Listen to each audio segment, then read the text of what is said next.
ए antibiotic नानी की BP check भइल की ना?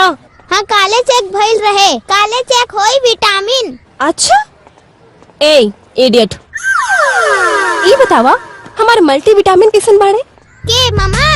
हाँ पैर जमीन पर है, सर आसमान पर है। आपका मल्टीविटामिन अपने निवास स्थान पर है। अच्छा तब तो आज ही बीपी चेक होई। क्या रे? हेलो केकर खबरी बनल बड़े? हेलो केकर खबरी बनल बड़े? क्या हुआ के तोहरा के का लेवे देवे के बा? अच्छा? बोला बोला। बगिया न रहती तो बता देती कि कितना लेवे देवे के बा। बुझा गईल? ए नानी तोर बीपी चेक करे डॉक्टर आई नावत बाड़ी।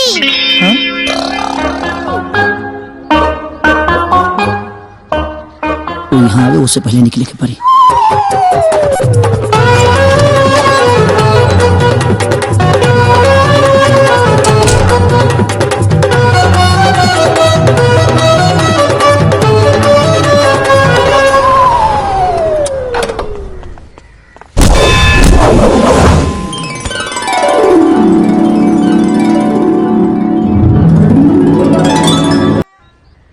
क्या जी आप तो छा गए, बिना कुछ किए ही गोद में आ गए।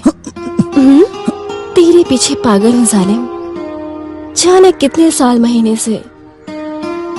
अब तो पत्थर न बन जाले, सटा ले यूं ही सीने से। देखो पेट नहीं भरता है लव के टॉनिक पीने से। छोड़ो बदबू आ रहा है तेरे पसीने से। लगता लव की टॉनिक देहे की पड़ी।